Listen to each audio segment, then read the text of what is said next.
Pushing the boundaries of expectations, rewriting the rules of adventure are the reasons we get up in the morning. We share your hunger for a life without limits. Well, greetings and welcome back to your Kinetic Belief Podcast for manifesting your abundant life. I am so thrilled to have all of you back with us again today. I'm thrilled to be back with you again today, and you, Miss Maggie. Hey, if you'd like to receive an occasional encouraging text message, only available, I think it's still just available only in America, in the United States, text the word kinetic to 844-844-0049.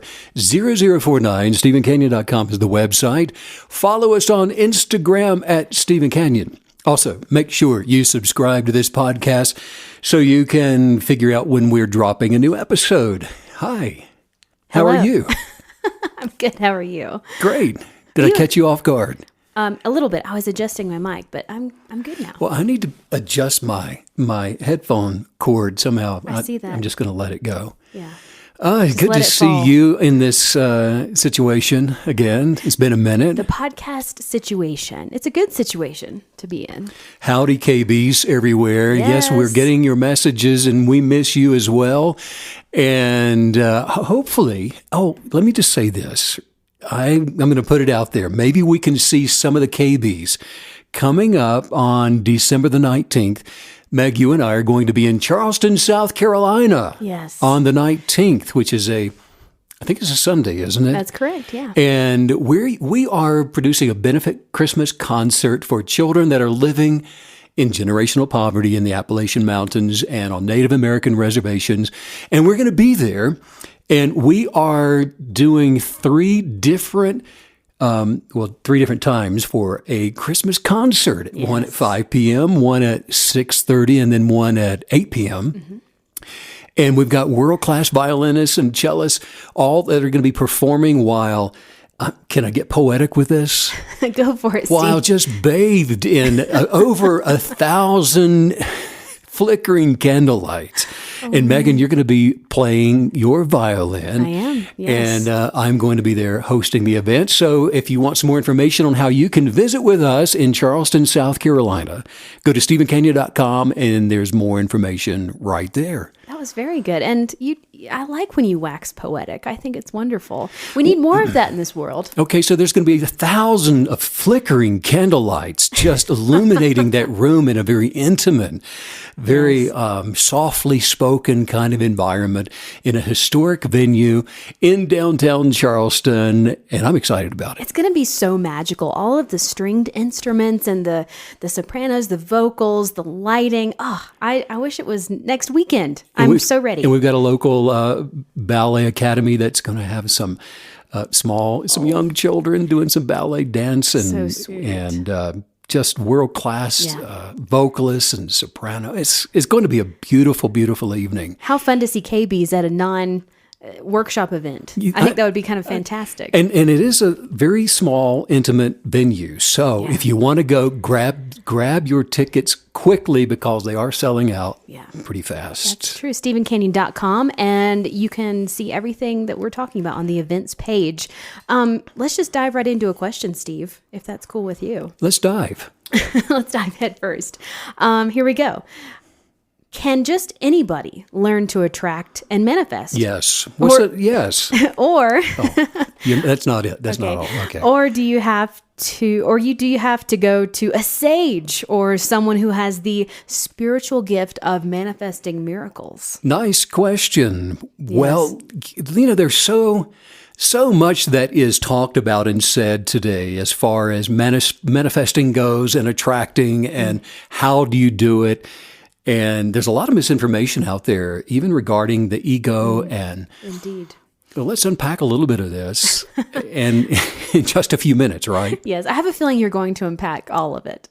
I Because think you we always might. do. You always get us there, Steve. So I have total faith. Well, let's go to the beginning. Open up your journals. Page 1. Get out your number 2 pencil. Oh, man. I love questions like this. But seriously, what? Go ahead. I was just going to say, I am just bursting with excitement to be back on the podcast. It just feels so good. There's this infusion of positivity that I only get here And so I just wanted to say that. Well, you know, it's kind of ridiculous, and we do this every morning with our coffee.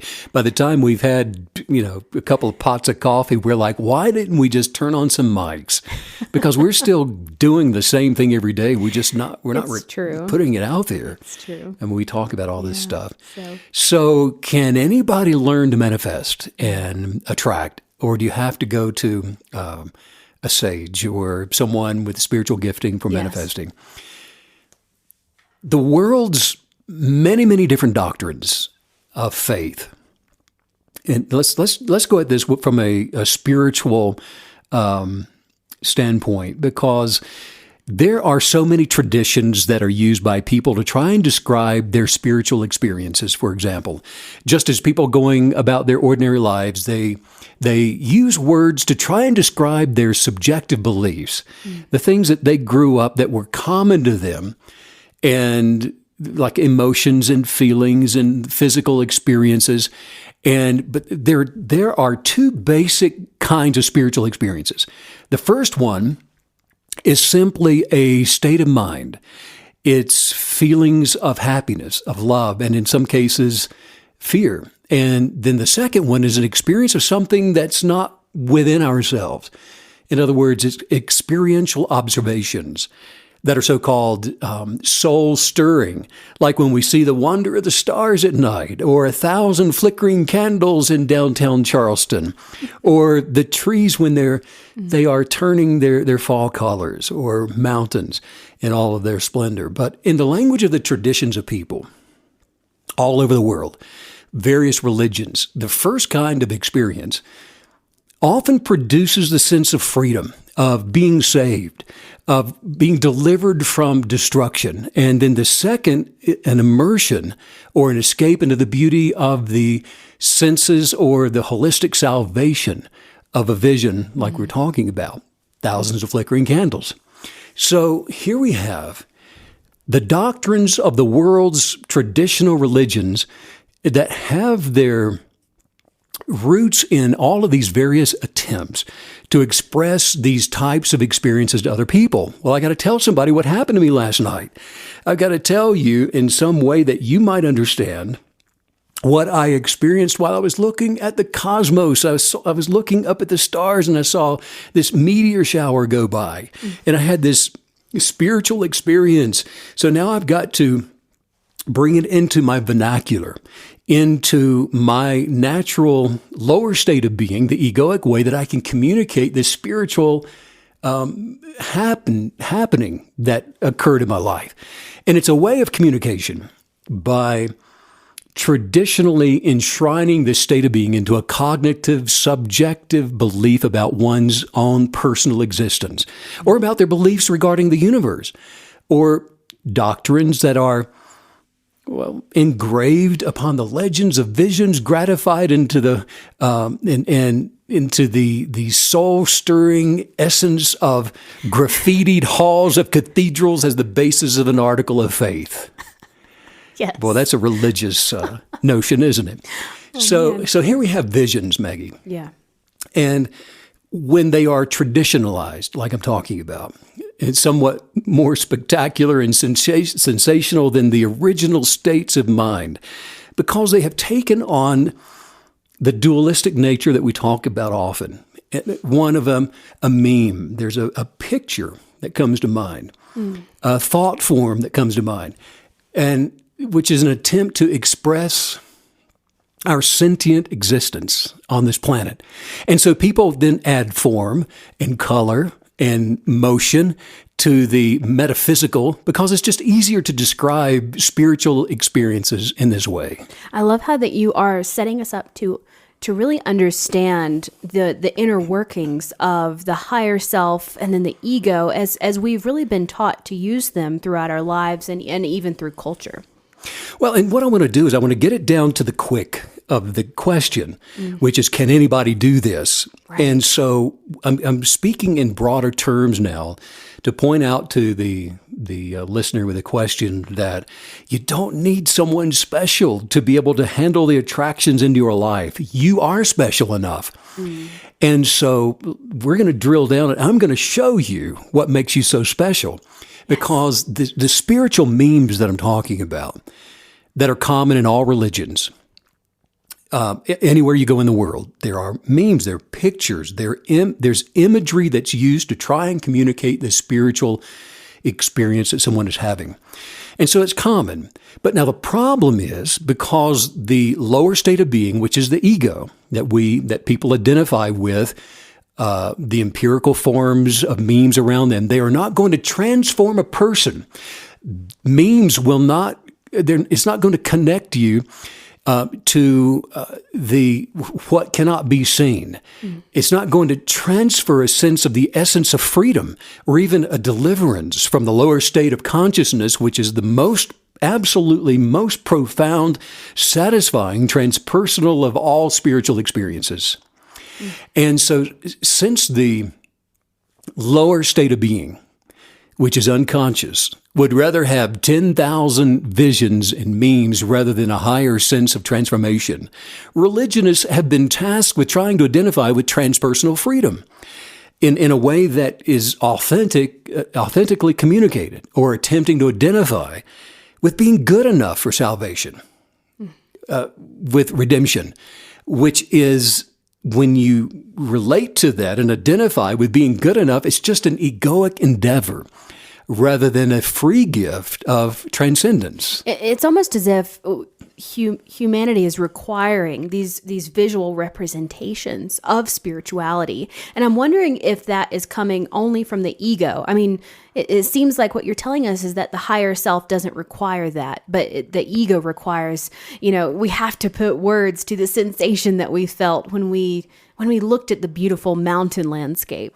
Right. And so what happens is you take the ego, which is the lower state of being, and when you reinterpret the higher consciousness and the essence of your higher being into a lower state of recognition, then you lose the authenticity of the spiritual experience. And so you've got all of these worldwide temporal religions attempting to identify with transcending the ego, with redemption, ironically by using thoughts that are formed by the ego, which says that I am more or I am less than I am. The ego cannot identify with a higher essence of being in the sense that I'm going to articulate it other than saying I am great or I am unworthy. And neither one of those are a perfected representation of your spiritual transcendence. So it seems like part of the higher self, of operating and living from the higher self, is being okay with not being able to necessarily articulate everything that you're experiencing. Is that accurate? Yeah, that's accurate, because what happens is if you're not able to articulate it, then people believe they need a sage, or they're going to have to go to someone who is special that can do for them what they don't believe they can do for themselves, and that's just not true. Because doctrines differ, because people have different cultural backgrounds, and they have different traditions. An English person and a Chinese person may have the exact same feelings of euphoria when it comes to sensing a transcendent experience. But then they will communicate it in a totally different way because they're relating to the experience through these different mental constructs and through different languages. So what kinds of expectations toward life and the universe causes a person to think in a certain way? Why are we even struggling with this? It's because the largest percentage of a person's expectations, they are programmed by where they were born, where they grew up. And it's all of those expectations that if you don't do the work of reprogramming your kinetic beliefs, they're going to cost you your original identity. They're going to cost you the sense of authority and ability that you have in your genius of purpose to be able to attract your highest viewpoints and your desires. And so it just takes from you what was actually meant for you. I'm sensing so much power coming from what you're telling us today, because how exciting that when we approach the subject of working miracles, of manifesting miracles into our lives, that we only need to look within and acknowledge the higher power of our highest self that is already in us. And I just love being told that, look, don't look further than yourself. Don't look to someone else to work a miracle for you. This is all within, and we have to reevaluate ourselves. We have to look at ourselves and be aggressive with how we're framing our, not just our worth and our value, but our power and our ability. Maggie, you just chose the right box. If there were 3 boxes and you didn't know what was inside of them, you picked the right one. Box number 2. It's identifying with your higher authority. Yes. That is using the ego as a tool, because look, we understand, a KB understands that everything is possible. Every event, every thought is already a possibility, and they're all aspects of a single reality, which is higher consciousness, and that which permeates all of the universe. So every single person, regardless of what you've been told and what you've been judged to be, or what you've even believed negatively about yourself, every single person is gorgeous. You're a beautiful, unique individual who has, sad to say, been reconditioned by circumstances. And so a person's actual original self that you come into the natural with is so much more than what you consider to be from your egoic imaginings, and so much more than your feelings. Even your best feelings, you're still better than your best, and your emotions, you're better than any way that you could ever feel. And the personality that is called by a given name like Tom or Edna or Sam, that's not who you are. There's a lot of confusion when it comes to the ego. And it's not just an attitude either. And the ego is also not useless. There is a very real divine spiritual purpose for using the ego as you should use it. On top of all of the revelation knowledge that you're giving us today to move forward, the positive progression of this knowledge, I also love that you're revealing to us where we went wrong in our lives, where we took the left when we should have gone right. And it's in these visual representations that we are sort of forcing ourselves to attach to, because we're shown these things. You're shown representations of success, money, wealth, relationships, and most of them are wildly inaccurate.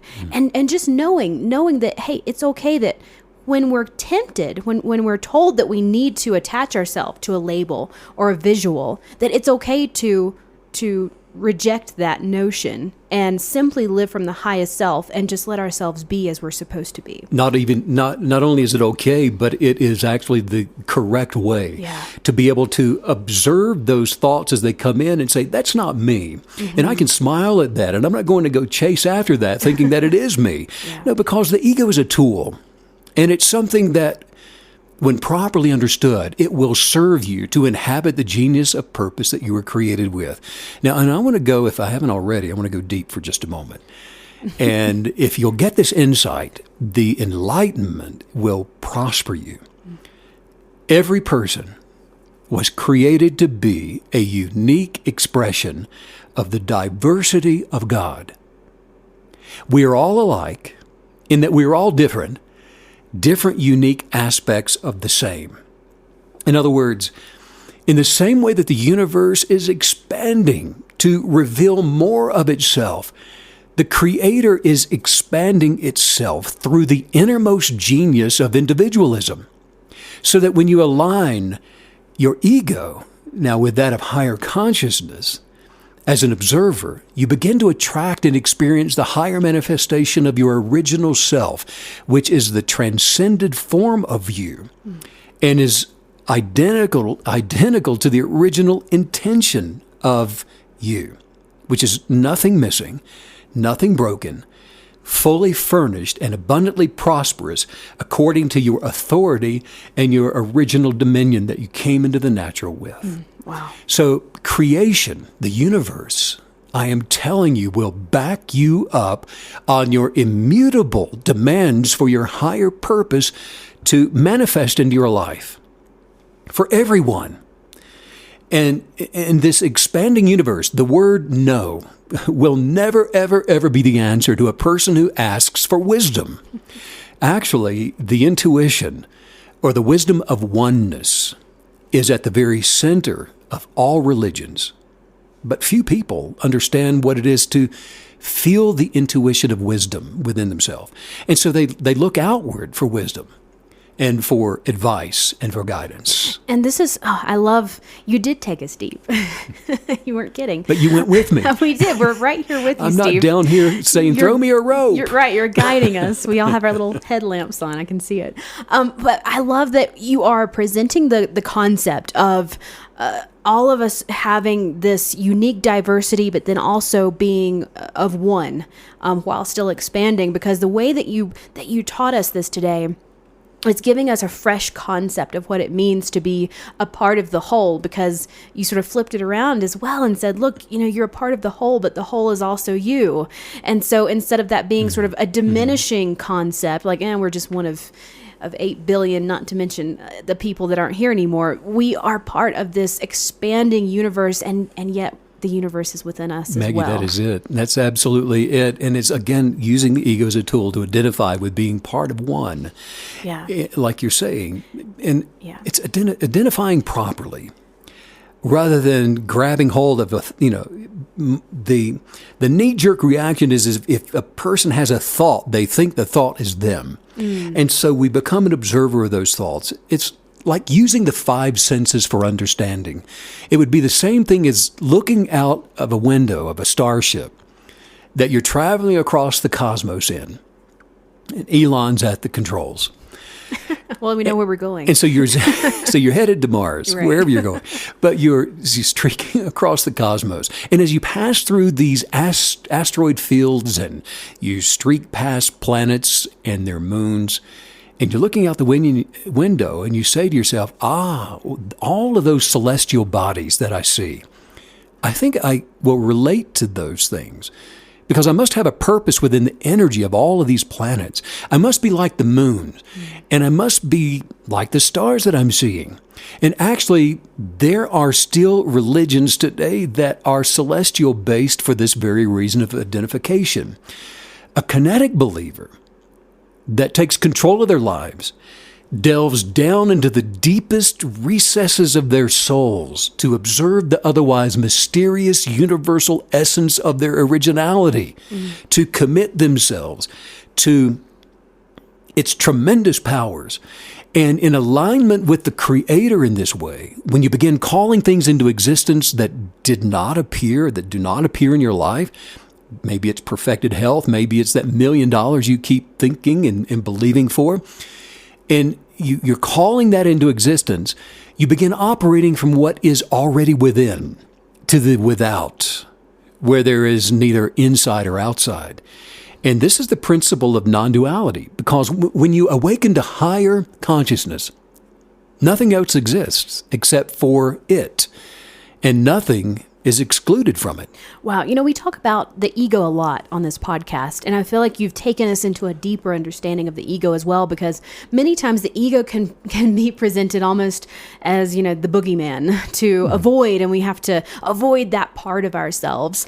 But today it's this really beautiful picture that you've painted, almost as if the ego is like a tether from the external higher self, higher source to this earthly physical experience that we are having. A tether. That's great, because we're in an earth suit having this natural experience. We're spiritual beings, and we're tethered to the natural through the ego. That's a great way of looking at it, because the power of your creative authority is located on the surface, and we could call that the ego, as much as it is in the depths of your being, and in the finite as much as it is in the infinite.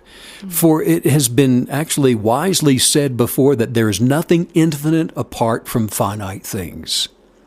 So you have the ego for navigating the infinite of possibilities to manifest into your life.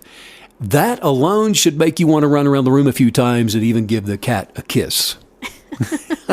Which, yes. That's exciting, isn't it? It is. Because the one reality is all inclusive. and it's made of consciousness and egoic reasonings. It's made of life, and it's made of imagination. And it's made of the earth and the waters.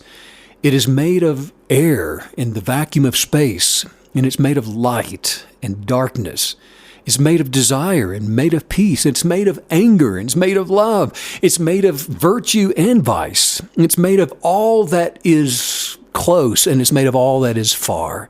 Higher consciousness is made of all.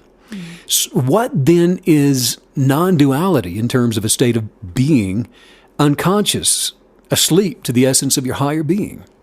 How is it that someone who's transcended their identity, like we're talking about, to higher consciousness, how is it that they think and feel about things, about their purpose and about life? Does an awakened person, for example, the one who's become one with oneness, like you're saying, does that person expand from out of their body and into all other things mindfully and with their ego, since we are acknowledging that we're all one, so that, we can see with each other's eyes, and I can sit here and think your thoughts and you can think my thoughts. A lot of them I hope you cannot, and most of them I hope you can. Kidding. But when you said think my thoughts, I thought, lucky you. Yeah, lucky. I'm always in a fairy tale land. So. Aren't you though? I love you. I love you. The egoic mind, yes, like we're talking about, never contains more than one thought at a time, because that's the nature of thinking. If you want to change what you're thinking, speak something aloud. You cannot think and say two different things, for example. Reasonings are as close to thinking the thoughts of others as the mind can actually get. But now there is something else that happens here. Most people have had experiences where they've known somebody was about to call, or somebody's talking about them. You say, "Why is my nose itching?" And I say, "Well, you're probably being talked about." Intuition. Or they knew something was about to happen, and then sure enough, it happens. When these things are occurring, and all of that is simply evidence of your higher consciousness within, proof that you have higher consciousness and that there is an interconnectedness with oneness. Spiritual illumination from your higher consciousness emerges from the absolute freedom of your inner being. And this is the center of your ability to be able to attract whatever you can think of or imagine. Unctions of thought come from here. And this is where your genius of purpose resides. This is the space of one reality, which is all-inclusive to all possibilities, to all of sentient life. Yes, the trees in the forest and the little animals playing around, all of it. So a person that is transcended identifying with what they think, because you've received revelation knowledge of who you are, of your original identity, you know that you are not what they said you are.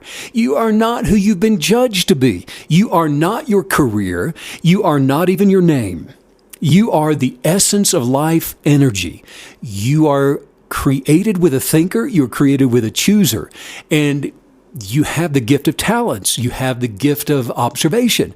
You have the gift to be able to choose what you'll choose and to reassemble at your pleasure whatever you should choose to create. You're really presenting highest self as this wild experience of it actually is heightening our senses, and we're actually having a higher and a deeper depth of experience, because many times when we hear about highest self, it's almost as if it's presented as something that we're checking out. We're emptying our mind of thought, but this is a larger picture, an expanded view of the highest self, where it's almost like, it makes me think of when you hear about someone having a near-death experience, and then they come out of that more alive and awakened than ever. They can smell things in a higher way. They see colors brighter, and I feel like that's what you're describing.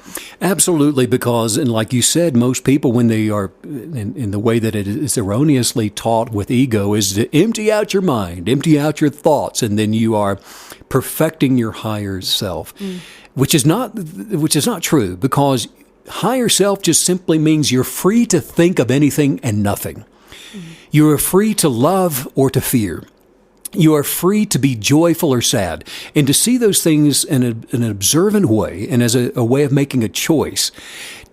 You're free to set your thoughts on philosophy or on the trivial concerns of the negative world. You are free to be either a sage or a fool.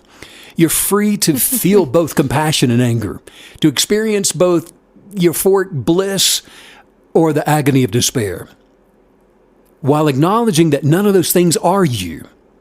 And as one who's transcended the identity of their lower state of being, your awareness of your choices is the thing that is proof of your transcendence. Those things are not who you are. They're only things that you may choose to experience. In other words, a KB will never say, I am depressed, because they are not depressed. They are a higher essence of their being, which can choose to be depressed and recognize that that is a lower state of consciousness, or they are asleep in the depressed state of being, but it is not who they are. They're not identifying with that. And so in the throes of all of this, a person who's enjoying their best life never, ever breaks from their identity with the oneness of higher consciousness, with their interconnectedness with their Creator. This is a person who is operating from within the perfected freedom of kinetic belief. It really is going to help so much to proceed into our lives after this podcast with the knowledge that we need to strip away all of these labels and all of these concepts that are not part of our identity. And knowing, it's just so powerful, knowing that we can have these experiences and not be these experiences. And it's going to set us free like never before you can kind of feel like it's going to shoot us like a rocket just out of any situation, any feeling, because it makes you feel trapped when you are associating yourself with these things that you're describing. Free to roam, free to run and enjoy, free to travel. I just had an image of you running freely down a beach, riding on the back of a black stallion. Yes. And your hair's blowing, and it's just freedom. Yeah. The KB knows that whatever direction they go in, they are still in perfect harmony with the oneness that includes all directions, all freedom, all motion, and the ability to observe those things from a place of enjoyment and peace and prosperity and abundance. I had a good friend ask me one time, many years ago, and said, Stephen, where do you want to go with what you're teaching? And What a and he question. said, David said, what is your vision? Where do you see this going? And which at that time was really a good question for me, because I remember how hard it was for me to put my vision into words to answer a question like that, because the vision wasn't formed by the singularity of thought. So my response to him was, and it just came out, north, east, south, and west. And it was the only way I could express the freedom of the all-inclusive nature of the harmony with higher consciousness that truly includes all directions. It's not success in one place and failure in another. So in this sense, living your best life is cognitively choosing your kinetic beliefs, your articles of faith, and mountains will move, obstacles will move, naysayers will get out of the way.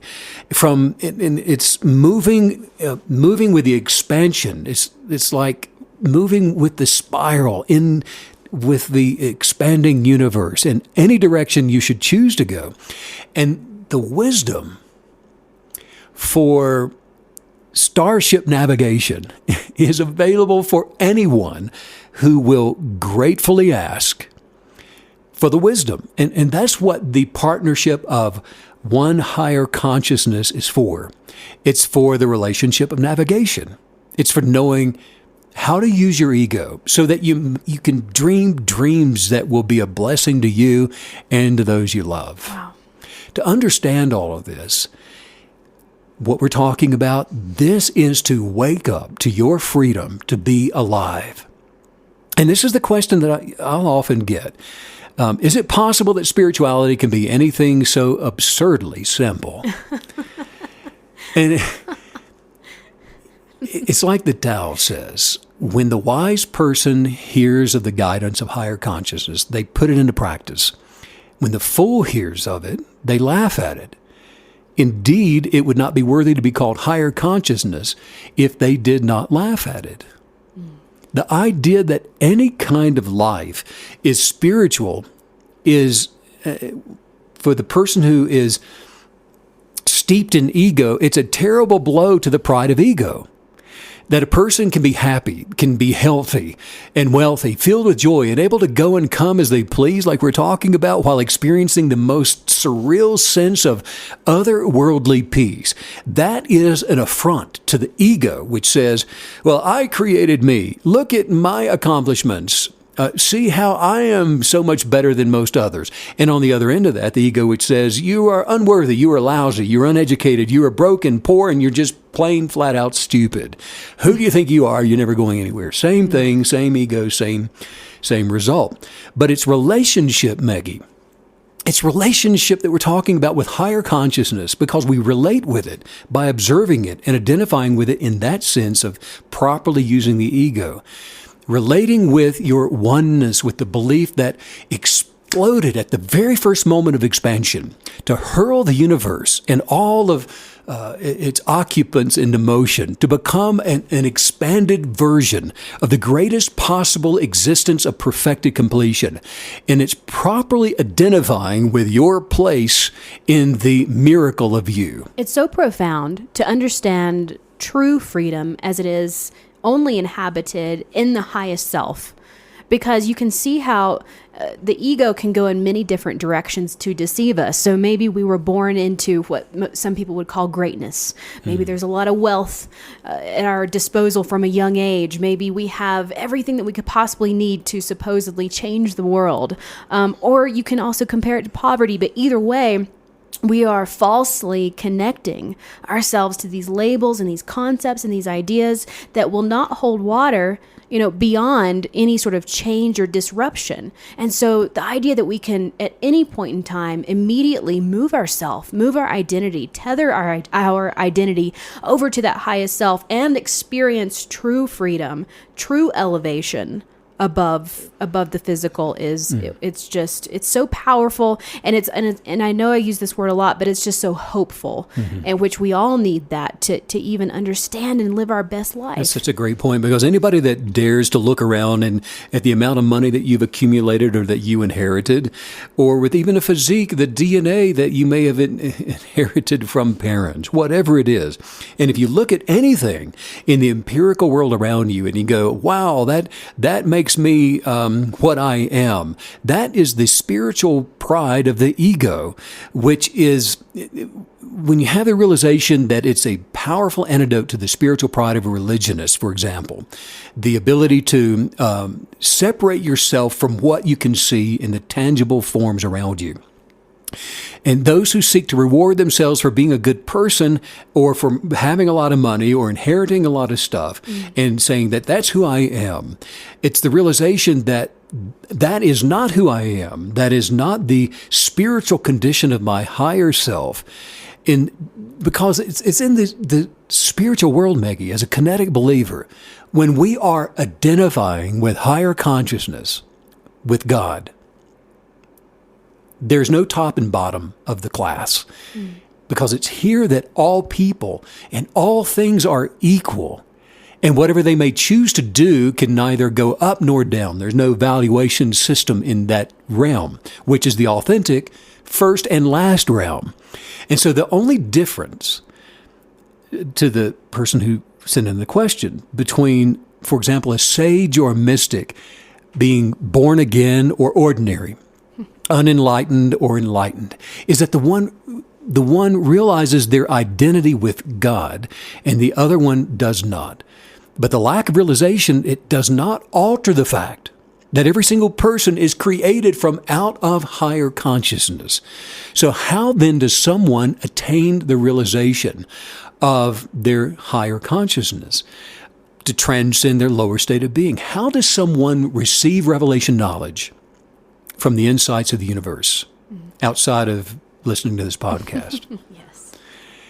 It's just a matter of going on. Is it just a matter of Going on living just like you've always lived before, knowing that you're free to do exactly what you want? Absolutely not. Be very, very careful of this false sense of freedom of doing as you like, because to be really, truly free, to really be awakened, as a person who can call things into existence and attract whatever you desire and manifest whatever you desire, a person must also be free to do as they don't like.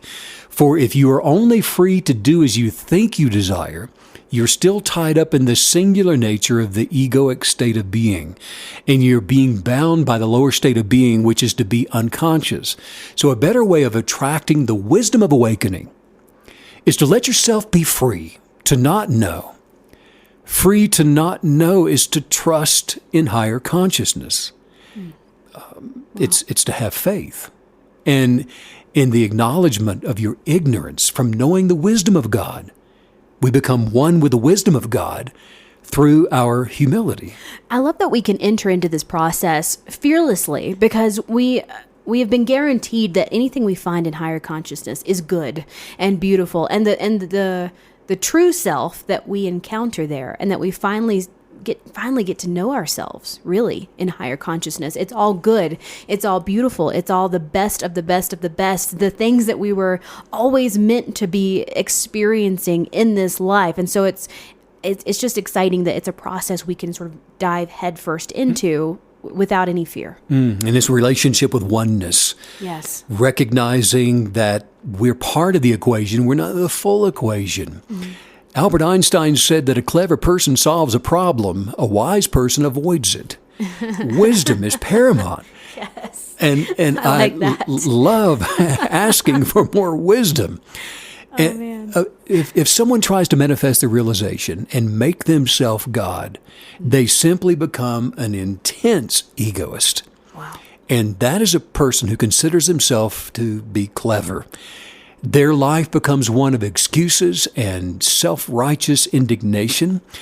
And a wise person allows themselves the freedom to be their authentic self. And they discover that, you know what? God is not what they have to become, but what they were created in the likeness of, in spite of their lower egoic nature, which they then learn to observe as a tool for navigation. And it's this realization, even while not commonly practiced, it is as close as most religions have come to awakening to higher consciousness. It's been said 1,000 times that God is always found in humble places. The Tao says that the Creator is like water, and it seeks the lowly level which men abhor. And the Bible says that while we are busy trying to add cubits to our stature so that we may reach up to heaven, we forget that we're getting no nearer to it and no further away, for the kingdom of heaven is within you. Look within to find the voice of higher consciousness. Ask for the wisdom of God to awaken you to become one with your original genius of purpose. It's your authority and it is your dominion as a KB that will manifest whatever you can think of or imagine, not because of who you want to become, but simply because of who you really are. Let's work on some highest viewpoints. Yes. And hopefully we answered our KB's question today. And I have to say, just as a personal reflection on today's podcast, I sensed my spirit going from a sense of almost scrambling to one of being centered and still. And that is the power of all of these recognitions and all of this revelation knowledge. You feel the peace and you feel a rest in that. Yeah. And again, so you get into that sense of, I don't need to hurry or worry about anything. Because I am in all things and I can become anything to be able to enjoy the experience of anything that I should choose. No hurry, no worry.